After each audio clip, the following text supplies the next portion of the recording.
Chilli powder, ಸಖತ್ ಖಾರ ಬಣ್ಣ ಮತ್ತು ರುಚಿ ಆಚಿ ಚಿಲ್ಲಿ ಪೌಡರ್.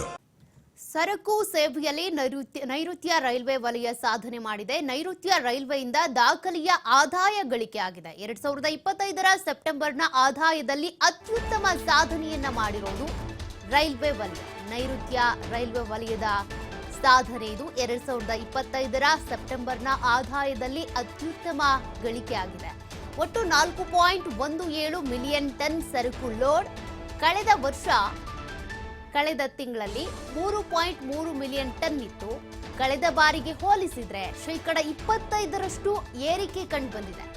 2023-24ಕ್ಕಿಂತ ಮುಂಚಿನ ವರ್ಷಗಳಿಗೆ ಹೋಲಿಕೆ ಮಾಡಿದ್ರೆ ಸೆಪ್ಟೆಂಬರ್ ತಿಂಗಳಲ್ಲಿ 4.1 ಮಿಲಿಯನ್ ಟನ್ನು ಸರಕು ಸಾಗಾಣಿಕೆ ಆಗಿದೆ. ಹೀಗಾಗಿ ಪ್ರಸಕ್ತ ಸಾಲಿನಲ್ಲಿ ಸರಕು ಸಾಗಾಣಿಕೆಯಲ್ಲಿ ದಾಖಲೆ ಬರೆದಿದೆ ನೈಋತ್ಯ ರೈಲ್ವೆ ವಲಯ. ಕಬ್ಬಿಣದ ಅದಿರು ಲೋಡಿಂಗ್ನಲ್ಲಿ 2.8% ಹೆಚ್ಚಳ ಆಗಿದೆ. ಯಾವ್ಯಾವುದರ ಸಾಗಣೆ ಆಗಿದೆ, ಎಷ್ಟು ದಾಖಲೆಯನ್ನ ಬರೆದಿರೋದು, ಅದ್ರ ಬಗ್ಗೆ ನೀವು ಡೀಟೇಲ್ಸ್ ಗಮನಿಸ್ತಾ ಇದ್ದೀರಾ. ಉಕ್ಕು 53.3%, ಕಲ್ಲಿದ್ದಲು ಲೋಡಿಂಗು 45.8% ಹೆಚ್ಚಳ ಆಗಿದೆ. ಇನ್ನು ಉಕ್ಕಿನ ಸ್ಥಾವರಗಳಿಗೆ ಕಚ್ಚಾ ವಸ್ತು ಲೋಡಿಂಗ್ ಕೂಡ ಹೆಚ್ಚಾಗಿದೆ. 306% ಏರಿಕೆ ಕಂಡುಬಂದಿದೆ. ರಸಗೊಬ್ಬರ ಲೋಡಿಂಗ್ನಲ್ಲಿ 29.8% ಏರಿಕೆ ಆಗಿದೆ.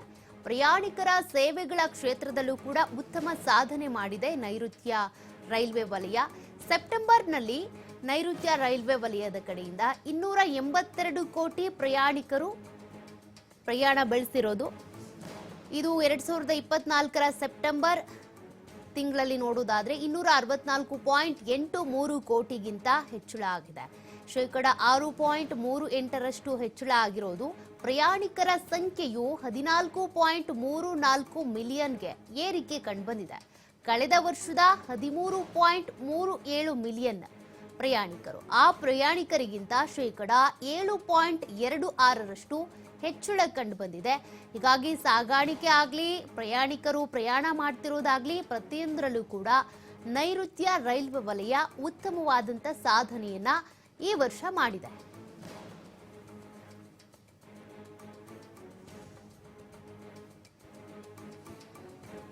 ಎರಡ್ 2025ರ ಸೆಪ್ಟೆಂಬರ್ನ ಆದಾಯದಲ್ಲಿ ಎಷ್ಟು ಏರಿಕೆ ಆಗಿದೆ ಅನ್ನೋದನ್ನ ನೀವು ಗಮನಿಸ್ತಾ ಇದ್ದೀರಾ. ಜೊತೆಗೆ ಪ್ರಯಾಣಿಕರನ್ನು ಕೂಡ ಹೊತ್ತೊಯ್ಯುವಲ್ಲಿ ಈ ನೈಋತ್ಯ ರೈಲ್ವೆ ವಲಯ ಏನಿದೆ ಉತ್ತಮವಾದಂಥ ಸಾಧನೆಯನ್ನೇ ಮಾಡಿದೆ. ಕಬ್ಬಿಣದ ಅದಿರು ಇರಬಹುದು, ಉಕ್ಕು ಇರಬಹುದು, ಜೊತೆಗೆ ಉಕ್ಕಿನ ಸ್ಥಾವರಗಳಿಗೆ ಕಚ್ಚಾ ವಸ್ತುಗಳನ್ನ ಲೋಡಿಂಗ್ ಮಾಡಿ ಸಾಗಣೆ ಮಾಡೋದಿರ್ಬೋದು, ರಸಗೊಬ್ಬರಗಳ ಲೋಡಿಂಗ್ ಇರಬಹುದು, ಇದೆಲ್ಲದರಲ್ಲೂ ಕೂಡ ದಾಖಲೆ ಬರೆದಿದೆ. ಪ್ರಯಾಣಿಕರ ಸೇವೆಗಳ ಕ್ಷೇತ್ರದಲ್ಲೂ ಕೂಡ ಉತ್ತಮ ಸಾಧನೆಯನ್ನ ಮಾಡಿರೋದು, ದಾಖಲೆ ಬರೆದಿರೋದು ನೈಋತ್ಯ ರೈಲ್ವೆ ವಲಯ.